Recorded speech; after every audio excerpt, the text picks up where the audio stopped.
Yes, hello, this is Dan Housen here, very nice for evil, and you are listening to Bob After Dark. Subscribe or be cursed.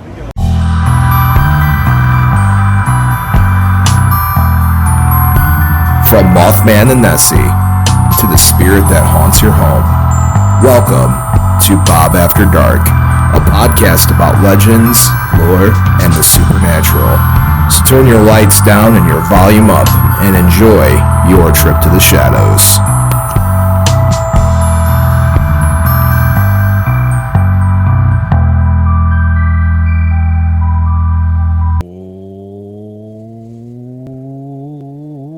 Hey there, children of the night, and welcome to Bob After Dark, the show that takes you into the shadows and goes and says everything that goes bump in the night. I'm your host with the most that enjoys toast, Bob, and alongside of me, as always, is my ever wonderful, ever vampiric, ever cape-wearing, and forever the heartthrob of Bob After Dark. My friend, my brother, my producer, Count Panic himself. Oh, hey there, Count Panic. Hey, Bob. Yes, testing out, the camera angles that we have around here. But yes, Bob, happy to be back here. Another episode of Bob After Dark. Bob, through the magic of the Zoom technology that we all know and love, with another rousing episode, Bob. We're watching or listening to Bob After Dark. We are a weekly show where we talk about legends, lore, and supernatural, things that go bump in the night, lights in the sky, weird cryptid stories, and of course, Count Panic's favorite flavor of Kool-Aid. Gotta be the... People just go by colors, right? Red, purple. They never say the actual flavor. I'm a traditionalist, Bob. The red fruit punch. I mean, that seems like... the Kool-Aid man himself was red. So I gotta be a traditionalist. Man. Yeah. How about you, Bob? Any favorite? Grape. Grape. Purple. Grape purple. That is always my favorite. Yeah, that's a good one, too. Those are like the top two, I think, for a lot of people. Could be reversible. People in the chat are saying lemon lime and green. And then somebody said red. I think Gatorade. See, here's the thing with Gatorade now. I like the lemon lime Gatorade over the red Gatorade, the fruit punch Gatorade. That's fair. They got this cucumber lime one. That's pretty good too. Cucumber lime Kool-Aid? No, I'm on Gatorade now. Oh, you're on Gatorade. Yeah. I didn't ask you about Gatorade. I know, but I was saying. I know people are saying lemon lime, but I say I prefer Gatorade now on lemon lime. But fruit punch and Kool-Aid for me. Guys, I promise you we talk about ghosts. That's the fun of the show. What's your favorite Gatorade, Bob? There is no purple Gatorade, right? There is purple Gatorade. Yeah. I'm on the Gator because your boy is trying to watch his weight. So I've been drinking Gatorade Zero when I do want a Gatorade. Sugar-free. Sure. I do. This is a Gatorade Zero, and I'm a big fan of the orange. Orange, yeah, that's a good one. Orange. Too. I also like the white cherry. Is pretty good. And you would never know a cherry flavor because it's just a white drink, but it's that hidden burst of cherry that gets them every time. Every time. Gatorade now endorses this podcast. They do not. However, Gatorade, to sponsor a paranormal podcast, I say my DMs are open. They sponsored Michael Jordan. Why can't they sponsor this podcast? Because I was going to say, because I am the Michael Jordan of the paranormal radio and podcast world, but I am not. I'm no Art Bell. No, I can't even say that jokingly. Michael Jordan, and plus we don't play. Maybe if we were more athletic, we could get a Gatorade sponsorship. Maybe. We got to start learning basketball. Playing the game. Yeah, I see that happening. Yeah. So, Count, something we haven't done in a long time is your weekend update. So let's get your weekend update before we dive into the news of the week. Yeah, and anything is, like I said, Bob, you mentioned it before. It was kind of a cooler weekend, but a hot past couple days of the week here. Bob, it was a very mellow weekend. Nothing too action-packed for the old Count. I just kind of meandered about the earth. I love that word. Meander? Neander. That is like my favorite word. You could do that a lot. Or moseying. No, neandering is such a better word. Or dilly-dallying. Dilly-dallying. Across the earth. Other than that, it was a good weekend. How about you, Bob? What did I do? That's a great Were you on question. The road? I was not. This was my week nice. off. That's nice. What did I do? Saturday, it was taking care of mom. She hasn't been doing super hot. Taking care of mom and just trying to play catch up on mental. And then Sunday I did lawn work, which was really exciting. That's good. and then spent some time with Vix, which is always the best part. See, a full weekend there, Bob. A full I did weekend. cut the grass, yes. I was talking about my Saturday. You cut the grass there, Bob. Does Bob have Bob, do you get the riding mower out for the grass? You just The abandoned house got cut today. That's great. But I'm sorry, I was reading the chat. I missed having the chat. there's So a doing chat this there. on Twitch has been exciting stuff. Yeah. We got to figure out how to integrate it where you can watch too. But Yeah. anyway, so Count Panic, are you ready to have a discussion about the news? Because that's the first part of our show. It's the potatoes.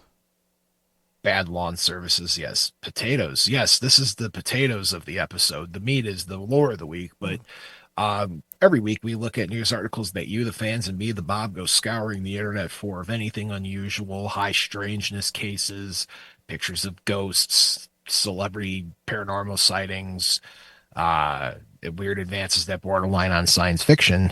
We talk about all of that.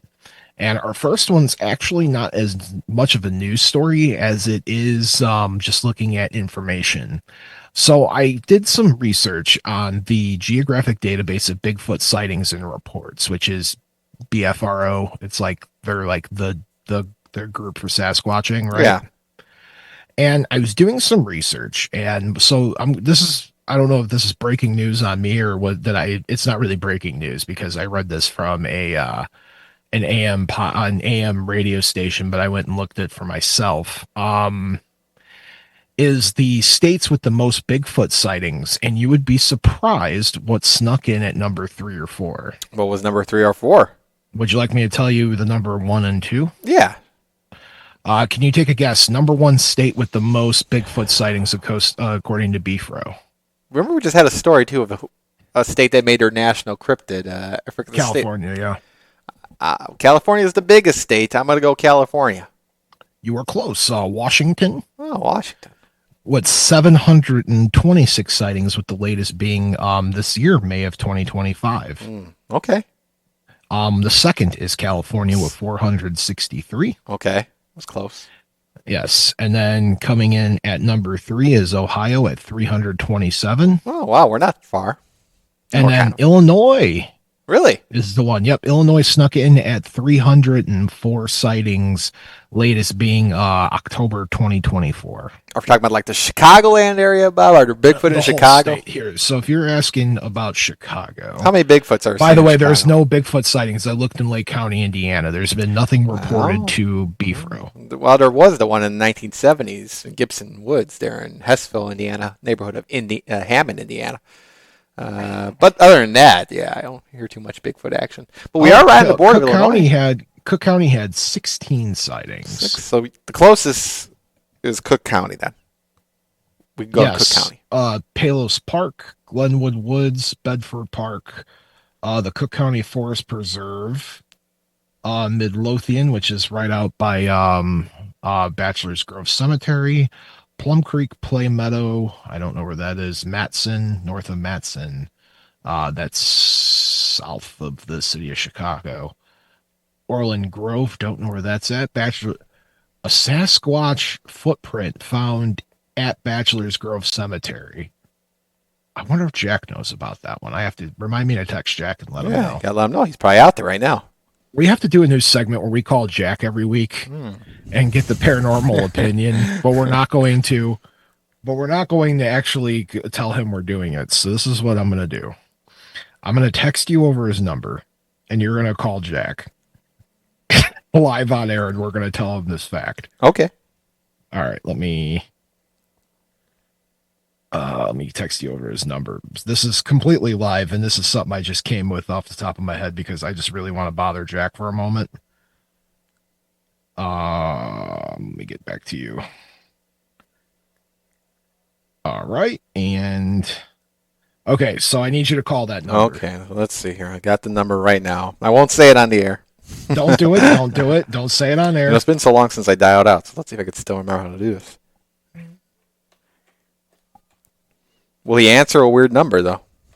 He might not, but it's Jack, so he might, and you're just going to have to leave him a voicemail. Let's see. Okay, here's what I got to do.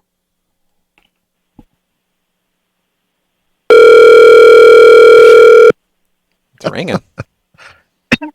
If he doesn't answer, I'm gonna give him so much crap. Hope I dialed the right number. Hello? Hi, is this Jack Chavez? Yes, it is. Jack Chavez, you're live on Bob After Dark right now. How are you? Don't cuss, Jack. Don't cuss. Oh, the hey. FCC.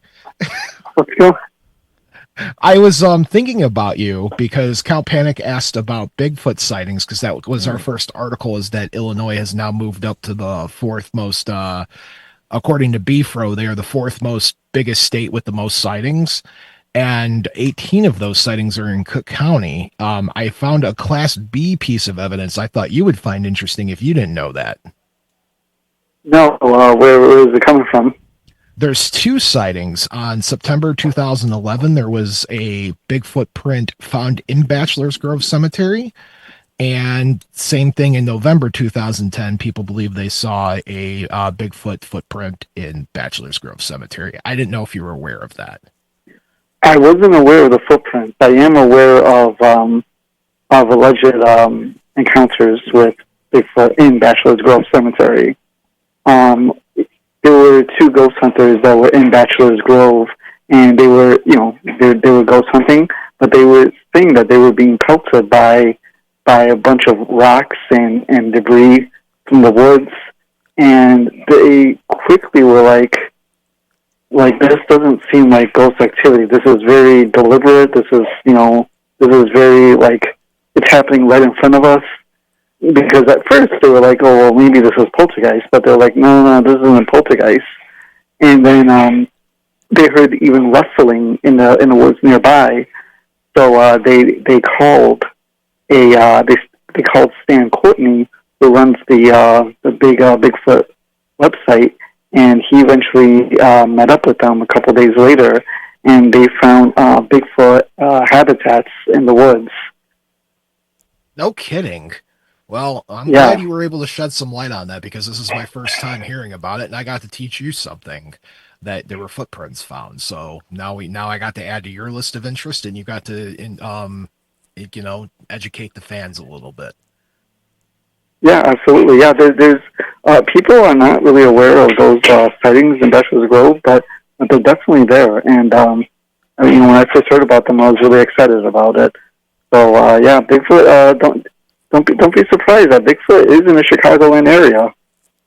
Can we get him on the show, I wonder? Well, I wonder if we could get him on the show. Jack, me and you are going Bigfoot hunting this summer. We're going to go see if we could get him for the show. Wow, Bigfoot being interviewed by Mothman himself, huh? That's great. Oh, my God. Jack, thanks for taking the call. We're going to call you again next week with some kind. This is going to be a recurring segment where we just bother you at night. That sounds good. I gotta admit though, for Jack to answer a random phone call after 9 p.m., that's taking a risk. You don't ever know who that's gonna be. You are talking to one of the biggest paranormal not investigators, researchers, and news writer of the Chicagoland area. If this man didn't take mysterious calls at night, I would not have the image of Jack that I do. Wow. I was actually looking at my phone wondering who it was, and I said, I bet this is paranormal related. Yeah, see, because who would call after 9 o'clock, right? I mean, I don't know. That's right. Also, And Jack, don't here, forget I'll my send you with a convention is parting this Saturday. gift. Yeah. Jack, I'm going to send you with a parting gift. I got my cryptid tarot deck here right next to me. I'm going to draw a card for you. And it is the tower in reverse. Oh, that's not great. No, it's not. What's But that? it's just a one card draw that I didn't shuffle. So let's not read too much into it. What does that mean? That change is coming whether Jack likes it or not. That'd be good, though.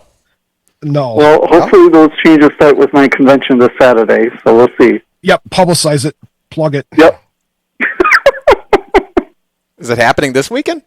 It is. Yeah. It's this Saturday. It's at the Countryside Convention Center in Countryside, Illinois. I'm going to have 85 vendors.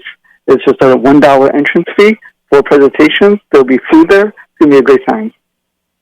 There you I have would it. wish I could be there. Unfortunately, I'm double booked on Saturday, or I would be there myself. But you just announced a really exciting guest. You want to say who that is on Bob After Dark real quick? Wait, I'm sorry. Can you say that again? Oh, no problem. You have just announced a really amazing guest. You want to tell the fans who you booked for the con yeah. Saturday? Yes, I will have Chris Fleming. Chris Fleming he's been on Ghost Hunters. He's been on Ghost Adventures.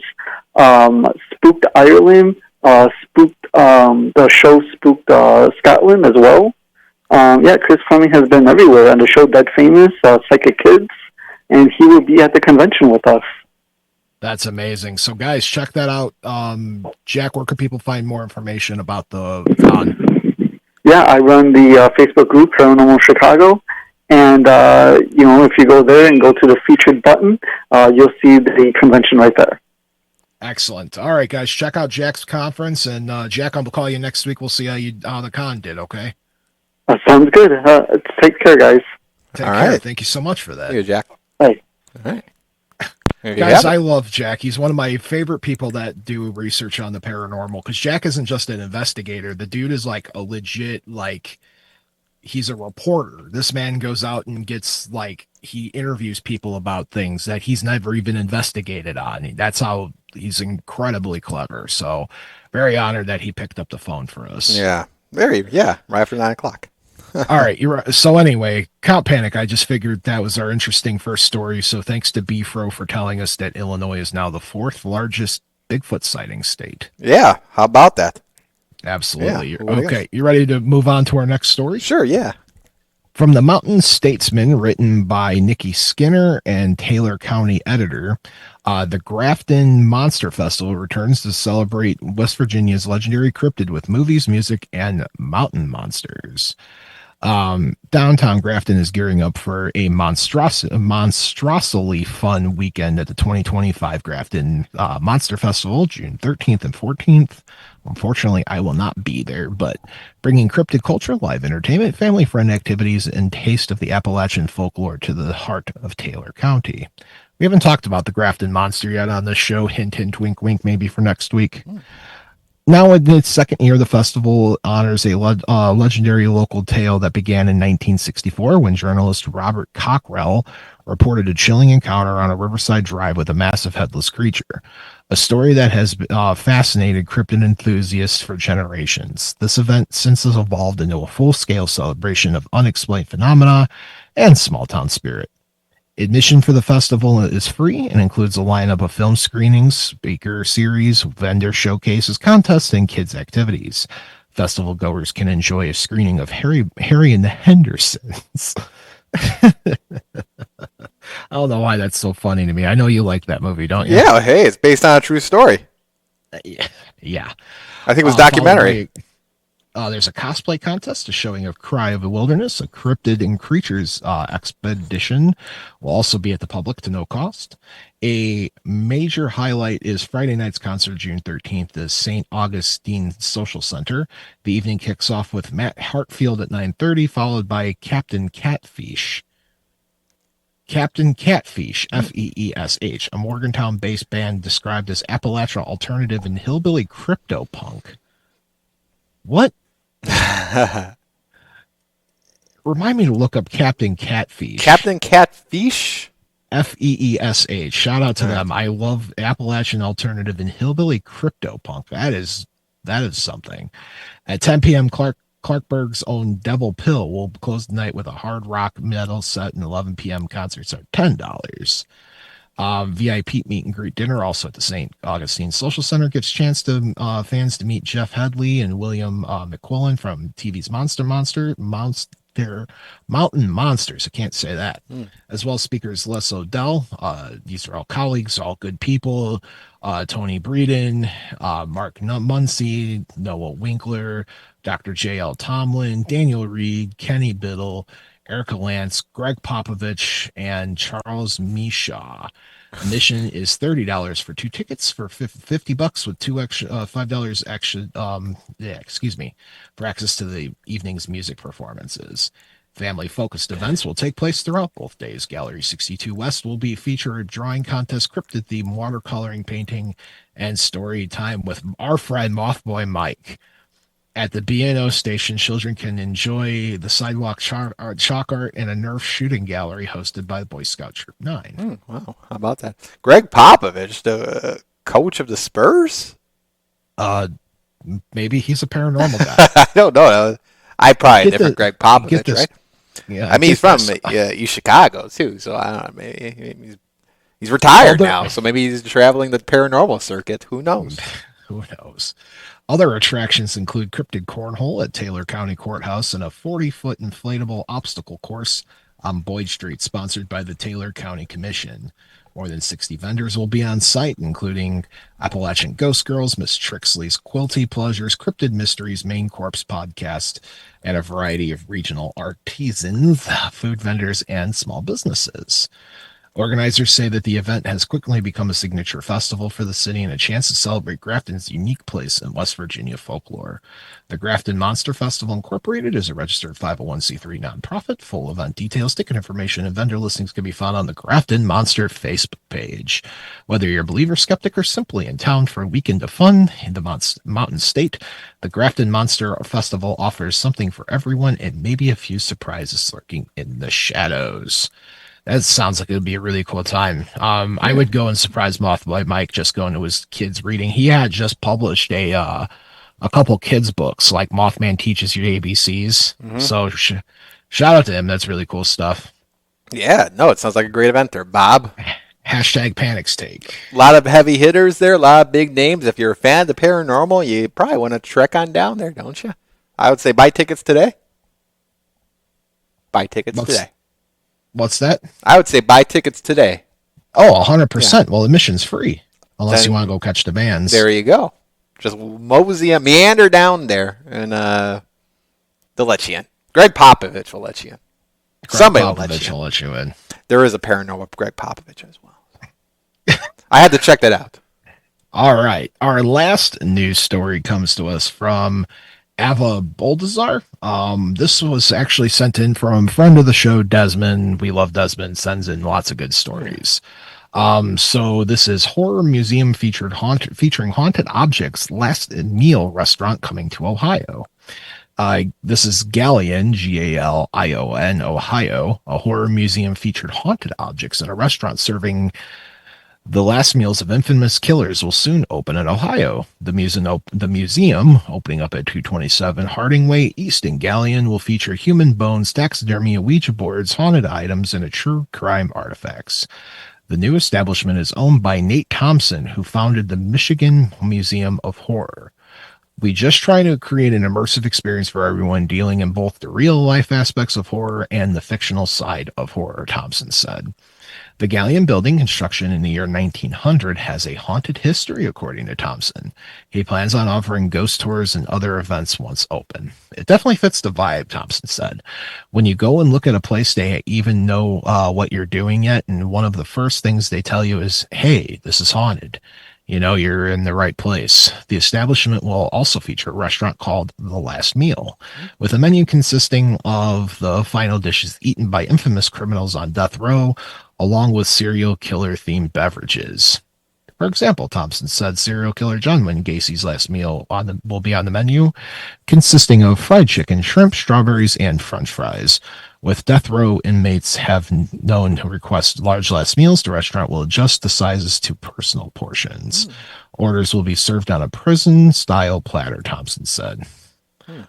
Thompson announced at the new museum and restaurant on Facebook last week, drawing thousands of comments expressing excitement, along with some criticizing the eatery of glorifying serial killers and disrespecting murder victims. While Thompson said he understands that and respects these opinions, he believes the establishment will help spread awareness about the crime. He also said a portion of the profits from the restaurant will go to support victims support foundations. It will get you very immersed into true crime, but also the same aspect, it really creates awareness to where you're going to leave this place, and you're going to know what happened to the people, and you're just going to be a little bit more cautious, Thompson said. There's just a lot of ways to make positive from a negative for not only the victims, but everybody. Thompson is aiming to open the Gallion attraction this summer. He is also planning to bring his horror-themed museums to other multiple locations across the country, including a location in Louisville, Kentucky. Hashtag Panic Steak. Yeah, how about that? And last meal for Gacy was, you said, fried chicken, french fries, and strawberries. Yes. Is it? There was a list one time about last meals, and some of them just had bizarre requests. I mean, of course, you think it would be like steak and lobster or something because it's your last meal, but some of them had just had like simple stuff as well. But this sounds pretty interesting, Bob. What would be, Bob? I'm going to ask you a Deep question. dish pizza. I was just going to ask you. Last Deep dish meal. cheese pizza. Okay. What's this? But can't you just keep on eating? What if you never stop eating? I mean, do they stop you eventually? What are you talking about? Just prolong your death, obviously, your sentencing by just keep on eating. Oh my God, Count Panic. Some people, I bet, do that. I bet you some people do that. I don't know what mine would be. Bob, I don't know. I like a lot of things. You can order a lot of things, so you get like multiple chicken and steak, and so I'll be there for a while, Bob. I like it. Pizza? Put pizza on the menu too. Absolutely. Yeah, the sky's the limit. Cheese curds, Bob? Cheese curds are a good choice. Could be a lot of stuff there. Polish sausage, pierogi? For the Polish? Yes. Yeah, I could be going all day here, Bob. Hey, we have a caller if you want to take a phone call. Yeah, let's take the caller. Take it live. Caller, you're on the air. Hey, the Count has a very good point there, Bob. Because, you know, you got John? people that go in these places and eat all this all-you-could-eat stuff. And, Yeah. man, the guy could be eating for a week. Right? You know, he could pace himself. Well, eat a little bit and then, eat a little bit more. And what do you think? I mean, that you got to pace yourself, I guess. I think, correct me if I'm wrong, I think they have a price limit of like $50 or something. Oh, no. Yeah, but it's your last meal. I'm pretty Right? sure it'll get you anything. You mean they're going to put a price on your last meal? I think they do. I think in some prisons they give you like a $50 price tag. Well, Boy, that's a fine how do you do. I mean, geez. Well, I mean, you probably your murdered last somebody meal, to you be can on only- row. Your last meal, you're going to be, you only got a $50 limit? I mean, you go to Freddy's and you go to Freddy's and get a steak for $50. So, one steak for $50. I mean, you don't get much for $50 anymore, Bob. No, you do not. no. That's for sure. Yeah, can't get much at all. So yours would be a deep dish cheese pizza, huh? 100 or pierogi, one of the two. You can have both. I think it's the last meal. Yeah, pierogies. Yeah, I mean, yeah. So anyway, everything okay? Everything's going okay, John. I appreciate you asking. How about yourself? Yeah, I can't complain either. So I'm just chiming in on the last meal part of it, and I'll continue to listening to you guys. So you We have a nice appreciate you, evening. John. All right, Bob. Take care. Right, there you go. Thanks, John. I appreciate you calling in as always. Folks, did you know that you can call in right now live? Our phone number is 219-845-1100. I'm going to put that up in chat real quick. I was looking at 219-845-1100. some weird request by famous last meals. A cup of coffee was one of the inmates' final requests. A bag of Jolly Ranchers was another one. A vegetarian pizza to be donated to the homeless. Oh, that's nice. Steak, fried chicken, cherry Kool-Aid. We just talked about Kool-Aid. Cherry Kool-Aid and pecan pie. That sounds like a great last meal right there. Justice, equality, and world peace. Guys, I assure you, we are not a true crime podcast 2 either. pints of mint chocolate chip ice cream. 2 pints. That is Timothy McVeigh's. Am I correct on that one? Yes, Timothy McVeigh. I can't believe I know that. I knew about the fried chickens from Gacy, but for whatever reason, the Timothy McVeigh, the pint of mint ice cream, that just always stuck out to me. And another one I heard about all the time, a single olive with a pit inside of it. That's was interesting. Victor Figueroa. A single, he may have been dreaming of martinis. They found the pit inside his pocket after he died. We could be here all day, Bob. I was gonna say that we are you ready to take a quick break? Count Panic. Oh, wait. We have Yes. a text chimer chiming into my old cell phone line. Friend of the show, Chuck Poland. He's Chuck. giving I'm going to give this a heart react. He's final meal. They would have to catch him first. By the way, they would have to catch Chuck first. They'd have to catch Chuck. But he first. wants cotton candy. The man loves cotton candy and pierogi. Cotton candy and pierogi. If there's a way we can make a cotton candy flavored pierogi or a pierogi flavored cotton candy, Chuck would be delighted to get a last meal there. But that would be Chuck Pullen's last meal request. That's Not fair. a bad one. Cotton candy goes down smooth, no matter what. But they have to catch him first. All right, Bob. All right, Pierogi Kyle, you got ready me. to take a quick break? We'll take a break. All right. For our live fans, we'll be right back. And for our podcast fans, you're about to be hearing words from a show that you should be listening to. Stay tuned.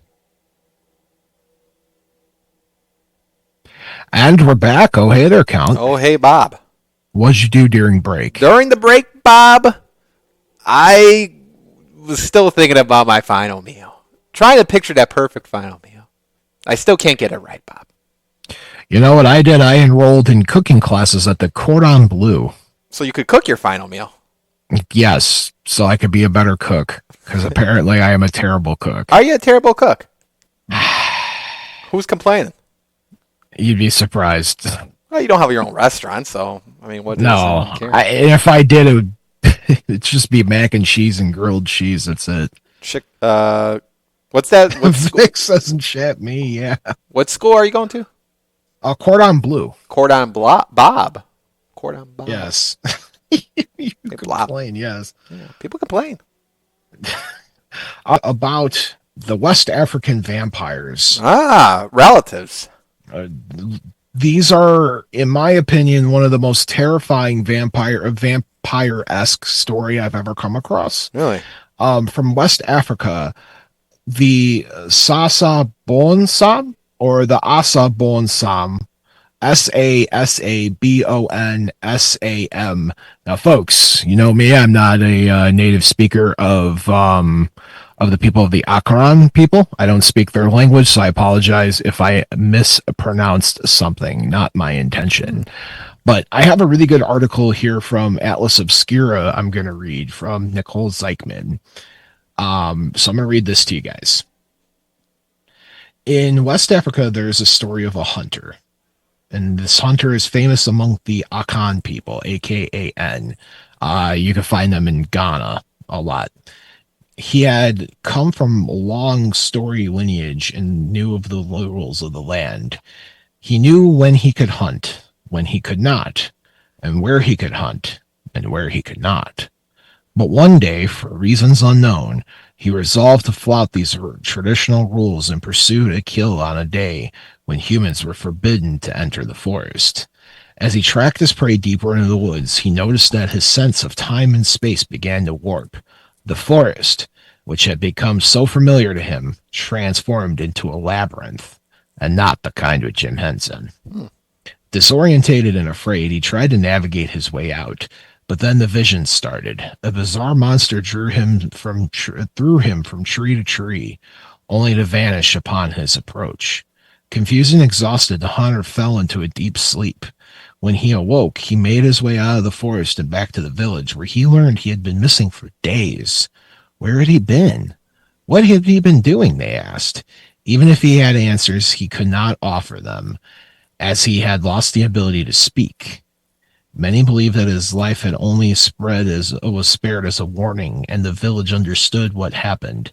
He had been a victim of the Sasabonsam. It is well known among the Akan, or the people who live in Ghana, the Ivory Coast, and the Togo, Togo, that you don't go into the forest on Thursdays, says Genevieve Nerzar. That's GeneviveNerzah,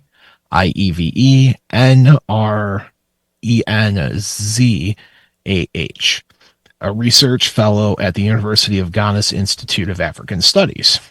The Akan believe that the land itself is a supernatural feminine spirit called Alicia, Assasseyaa, a goddess of fertility and apostle of truth. Thursday is considered a sacred day, one that all sentient beings on the land should be observed by resting, which means no tilling of the land or hunting in the forest. The restriction forces century-old obligation to preserve the land and allow it to renew itself, and the Sasabonsam is its enforcer. Hunters visit the forest to hunt animals. Farmers go into the forest to plant crops. But on Thursdays, they should leave the land to rest and replenish itself, Genevieve explains. It's the one day of the week that humans are not supposed to visit the forest or bush. The deities and spirits need to be able to come out and visit the physical environments alone. The spiritual implication mirror of ecological ones, the Akon adhere to this Thursday restriction as a form of traditional environmental preservation, one that merges nature, the divine, and the respect of one's ancestors. Sound familiar on other day of the week, Count Panic, for us growing up in the Christian faith or Catholicism? It kind of does ring a bell. There it is, Bob. Sunday. No, you're not supposed to work on the Sunday. And what day is it for the Dutch? It's Monday, right? You might be right about the Monday. I could be, and the Polish people are big on Mondays. You didn't work on a Monday. I try to, Sunday, Monday, Tuesday, Wednesday, Thursday, Friday. But fortunately, I work. But Sunday is traditionally the day of rest, Bob. You are correct. Although nowadays, I think, the way the workforce is, it's out of control. People do work on Sundays now, but yes, Sunday is the day of rest. Okay. Traditionally. The legend states that the Sasabon lurks in the treetop canopies waiting for its victims to pass by underneath. There are different versions of how it might appear, but many know it as the master of the most frightening appearance, according to Genevieve. It commonly has a bat-like head with a long black hair, atop a lithe, lean, muscular humanoid body, its mouth full of sharp iron teeth, its eyes wild, glowering, and red. Its ears big and pointed to hear prey approaching from miles away. Its dexterous, hook-shaped feet allow it to suspend itself upside down. In some tellings, it also has a snake-like tail that it uses to distract and taunt its victims. By the way, those hook-shaped feet are sharp as hooks. They're like iron. By the way, I just got to call my cell phone here. I haven't, Trucker Mike, who normally calls into the airwaves. Trucker Mike, if you're listening, I can't call you right now. I'm live on the air, but if he might be listening to the radio and just wanted to call me to know if this was live or not. Call the studio line, Trucker Mike, 219-845-1100, 219-845-1100. If not, I will return your phone call for sure, probably tomorrow, because it might be a little later till we get off the air here, but that's all I wanted to say. Sometimes people, I think, my cell phone is not the hotline there after listening to the radio. But continue on, Bob. Again, terrifying creatures, it sounds like, for sure. It is. Yeah. It's said that the Sasabonsam immediately begins tracking a farmer or hunter who dares to venture into a forest on a Thursday. It's been reported that the creature plays with its victims like a cat might play with a mouse, stalking its prey by instinct, even when they're not hungry. It might jump from tree to tree or tap a victim's shoulder with its tail.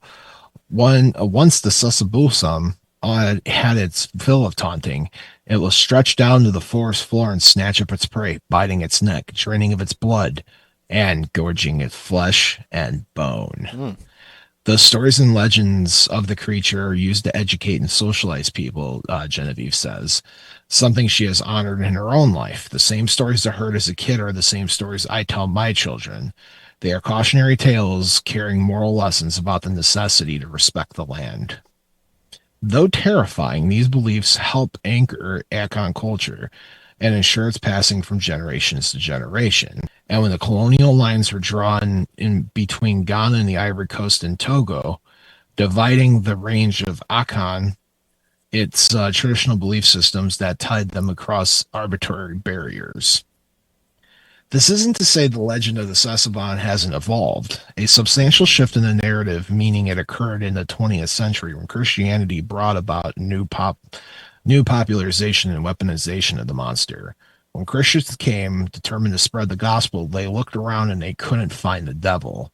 A Nigerian playwright, Owlesoyinka, Wolesoyinka, placed it in a roundtable discussion on the negative effects of Christianity on African cosmology. When they couldn't find the equivalent of the devil, They took one of our deities. Christianity intruded for the sole purpose very often of preparing the way of real stormtroopers of commerce, imperialism, colonialism, exploitation, disdain, and racial disdain. Because the Sasabonsam was already feared amongst the Akan people, Christian missionaries appropriated the creature as a tool of control. I wouldn't say they changed the story, but Christians who made the first contact with the Ghana people brainwashed them, said Genevieve once more. They stressed the enemy, the devil, so to speak, in the Sasabonsam. The more that Christianity was popularized, the more that the evil of the creature was popularized as well. Recently, the creature played a more prominent role in Marlon James's acclaimed novel Black Leopard, Red Wolf, bringing African mythology into a fantasy epic and reappropriating the legend to a modern purpose. This Sasabonsam is one more monstrous than his ancestors. He is described as the bloodsucker, with red eyes and a large bat wings and a penchant for killing alongside his brother, Sasabonsam, the flesh eater. It wasn't until the first time James wrote about the creature. In 2009, the novel The Book of Night Women, he describes the creature as follows. It comes straight from the Africa, not in the chains, but by the free will, and make him home wherever it is to be the most misery. The creature live in the cotton tree and give any man his time if they have a guinea. A shaman at your bed means something setting evil on you, mayhaps death. Sasabonsam be the wickedest obia, worse than poison. OBEAH. Oh, Bob, butting in because we have a phone call here. Yeah, take it live, Count We'll Panic. take it live on the air. Caller on Yeah, here. good evening, gentlemen. Bob and Count. Bill. Hey, how's it going, Bill? Good. It's going good. I mean, I've been, listening, but I just want to say it's nice to talk to two professional broadcasters, Yeah, we try Aw, from time jeez. to time, yeah. Did you ever let us know when you find them, Bill? Yeah. Yeah, Let us know their okay, names. I'll give you a call back, right? There you go. But, Let us know. yeah, you were talking about last meal. I think I put White Castle on there. Yeah, that's a great one. Yeah, Yeah. I You and my mean, dad, I'm a man. simple guy. Yeah, But like I said, I just thought I'd check in. I haven't. I think you've been gone for a couple of weeks or a week. We're off and on sometimes there. Yeah, well, okay. I know. And how are you doing, Count? Good. I'm doing good there. Can't complain. And you know what? The White Castle thing is a strong consideration. Bob, they got vegetarian options at White Castle too. You could be okay with that. I've had White Castle since I was a little kid. I mean, and my dad worked at Standard Oil over there, and we had relatives in hiding, and we lived there for about 4 years. So I got used to that. The historic White Castle. Yeah. Well, now it's a new White Castle, but it stands on historic ground for White Castle. Well, the older one I'm talking about. Yeah, for sure. Yeah, and that. So other than that, Bob, how are you? Okay, everything good with you? Oh, I'm doing okay, Bill. Can't complain. I'm just kind of existing, Yeah, I am too. So listen, I'm enjoying the show, and usually if you have a guest, I don't call because I listen to the program. Yeah. But maybe I'll change that. Call whatever you want there, Bill. You know the Bill, you number. call in whenever you want. Well, I'm a loyal listener. I listen. I know John is too. I hear John all the time. So Yeah. Yep. There's a few people out there. yeah. No. All right, you guys take care and have a good evening. Take care, Bill. Sounds good. Talk to you later, Bill. All right, bye. White Castle, not a bad option at all, Bob. Yes. All right, let's finish this up. All right. In this way, the Sasabonsam has proven versatile. Hundreds of years of oral tradition shaped the monster into various forms, from deity necessary to detour exploration of the land to a placeholder for the devil, appropriated to instill fear, to a gruesome monster in a beloved fantasy book. Through all of this, the Sasabonsam is there to enforce rules, unspoken and spoken, that must be followed. Interesting stuff, huh? Yeah, it is. I mean, kind of an ominous thing there, Bob. I would say so, yes. Yeah. But now, Count, I got to ask you, Yeah. we talk about different vampires on Of course, this. my brethren. Your family. How does this rank up there with some of the more traditional vampire stories? Yeah, I think this is a lot. There's a lot of mythicism here and whatnot too as well. But when we deal with all these stories, it's like different levels, I think, Bob. But all the levels, to me, still rather terrifying. You don't run into, a vampire you want to meet, or a vampire tribe you want to meet, or across an alleyway or whatnot. They're all on a different level of, eerie, and this is no doubt on that level, Bob. Would not want to run. I mean, even though there is some relation there, I'm on the kind of the good side of vampires, but maybe this one not so much. Yes. All right. I do have a sighting I want to talk about. Yeah. During the photography, this is 1918, by the way. During the photography of a Sasabonsam sculpture in Ghana, J.B. Danquah, J.B.D.A.N.Q.U.A.H, was told by an Ashanti youth presented in the crowd that a Sasabonsam had been once killed a man named Agyawu, Agyawu, and brought to this town where it had been observed by a number of people. According to the youth, Agyawu had come across the Sasabon sleeping in a tree hollow in a dense forest and fatally injured it after it emitted a cry like that of a bat, but deeper. He took the body back to his village when it died, making a ho-ho noises. Then on to the bungalow of the district L.W. Wood, who supposedly photographed it on February 22nd, 1928. When questioned about the incident of Danquah, Wood seemed uncertain whether he had indeed photographed such a creature, and cautiously said that he may have taken the snap on the film when it developed, but may have shown nothing. He had been to Ashanti in February 1928, but he had been there in 1918, making it possible that the youth misremembered the date of the incident. What do you think of that? Yeah, that is eerie for sure, Bob. I mean, it's kind of right there. I mean, it all makes kind of sense now. Absolutely. Yeah. Bob, is there a way to... Well, I guess there's always a way to defeat a vampire. Well, these just don't go into the forest on Thursdays and you won't have a problem. Yeah. I mean, I could do without Thursday Forest. Absolutely. You can just go the other. You got 6 more days till we could go through. But none of my research points to how you kill them. No. So we'll just say don't go into the woods on Thursdays and you'll be just fine. You'll be just fine. But what if you have to go, just be careful. Like if you really need to go to the forest on Thursdays, just be careful. Absolutely. May carry the traditional vampire kit and see if that works out in your favor. Have a chance. Now count. Before we go, do you have any closing words for the audience? Bob, everybody, again, my closing words is stay out of the woods on Thursday. Tomorrow's Wednesday, go ahead. Day after Friday, go ahead. Just stay out on Thursday. Those are my closing words. Yes. Have a good night. Now, on behalf of me and Count Panic, everybody, we just want to wish all of you sweet dreams. To my mom, I want to wish you a good night. And to my dad, wherever you are in the universe, I hope you're happy, comfortable doing whatever it is that you want to be doing. And to Tiff, I hope you have the sweetest dreams of them all, no matter where you are in the world. Good night, everybody. And remember, the 2 most important rules of Bob After Dark are not all who wander are lost, and as above, so below. Until next time.